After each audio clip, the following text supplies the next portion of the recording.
Les temps difficiles créent des hommes forts, tandis que les temps faciles créent des hommes faibles. Alors, ne cherchez pas à fuir vos problèmes, cherchez plutôt à les résoudre, car c'est en les résolvant que vous grandissez.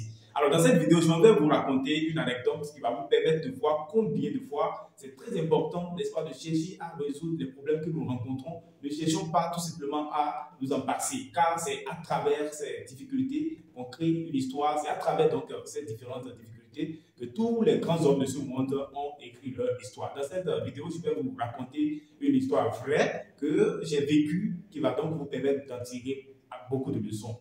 Donc, restez jusqu'à la fin de cette vidéo. Une fois encore, bienvenue. Si c'est la première fois que vous venez de me découvrir, je suis Moukada Soumonon Boukaré, je suis expert en biochimie et écologie. Donc, sur cette chaîne, nous parlons de tout ce qui est environnement, agriculture, mais également de business, parce que nous pensons que c'est grâce à ça que nous pouvons apporter notre touche au développement de l'Afrique. Alors, si ces thématiques vous parlent, n'hésitez pas à vous abonner, liker cette vidéo, pourquoi pas la partager. Alors, tel que je le disais à l'entame, dans cette vidéo, je vais partager avec vous une anecdote qui va vous permettre de tirer beaucoup de leçons dans cette vie. Alors, un de ces grands penseurs disait que les temps difficiles créent des hommes forts et les temps faciles créent des hommes faibles.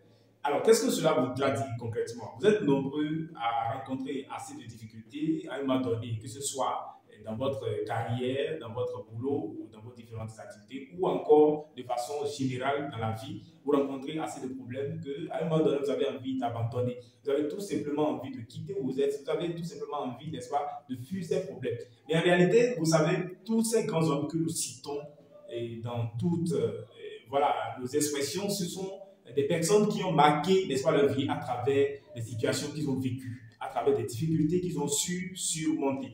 Alors, je vais vous raconter une petite histoire, une anecdote que j'ai vécue l'année passée. C'était avec un frère, voilà, qui était venu me voir. Il avait une situation, pendant qu'il était étudiant, il est venu me voir et dit que, grand frère, voilà, il m'appelle comme ça, j'ai une situation que je suis en train de traverser. Et la situation, c'est quoi? Je vais tout simplement demander, voilà, certainement ça va toucher la sensibilité de certaines personnes. Et bon, tout simplement, sa chérie était enceinte. Donc, il avait enceinté sa chérie pendant qu'il était étudiant. Et donc, il a paniqué parce il se débrouillait. Vous savez, la vie d'un étudiant, comment ça se passe, surtout dans nos villes, dans nos pays en Afrique. Donc, il ne savait pas quoi faire. Donc, la seule solution qui lui venait en tête, c'est de sauter cette grossesse. Mais il était venu, nous considérant, il était venu demander quelques conseils, si j'avais quelques conseils à lui donner, bien évidemment. Alors, ce que moi, je lui ai tout simplement dit, je lui ai conseillé de ne pas sauter cette grossesse. Je lui ai montré par A plus B que comment cette grossesse peut être, c'est vrai qu'il ne l'a pas souhaité, mais ça peut être une chance pour lui, ça peut être une autre voie qui s'ouvre, une autre aide qui s'ouvre dans sa vie. Donc, en tout cas, vous comprenez, je l'ai quand même trouvé, j'ai su placer les mots pour, n'est-ce pas, l'encourager à garder cette grossesse. Mais vous savez, il s'est rendu compte qu'il est face, il a bien suivi mes conseils, et il s'est rendu compte qu'il fait face maintenant à une responsabilité. Et donc, sa façon de vivre, sa façon de penser, ce n'est plus la même chose. Parce que désormais, bientôt, il va se faire appeler papa. Vous comprenez cela? Donc, qu'est-ce qui s'est passé? Il s'est résolument mis au travail, des petits jobs par-ci, par-là, en dehors de l'école. Donc, il a commencé par se chercher de petits jobs par-ci, par-là.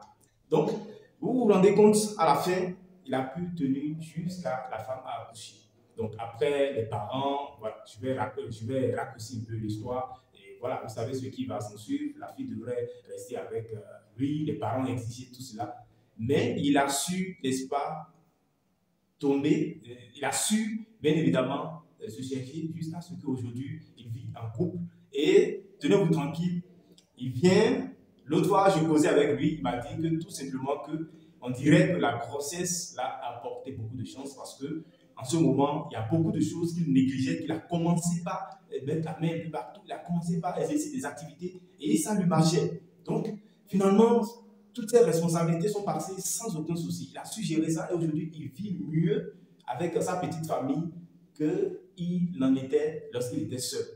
Donc, c'est pour vous dire, lorsque vous êtes en face d'une situation, ne cherchez pas à fuir cette situation, mais cherchez des voies et moyens pour pouvoir résoudre, n'est-ce pas, ce problème. Parce que c'est lorsque vous traversez une situation, c'est-à-dire les situations dans la vie constituent des baromètres pour n'est-ce pas, mesurer notre force de foi, pour mesurer, n'est-ce pas, notre capacité, n'est-ce pas, de résilience. Et c'est comme ça qu'on grandit.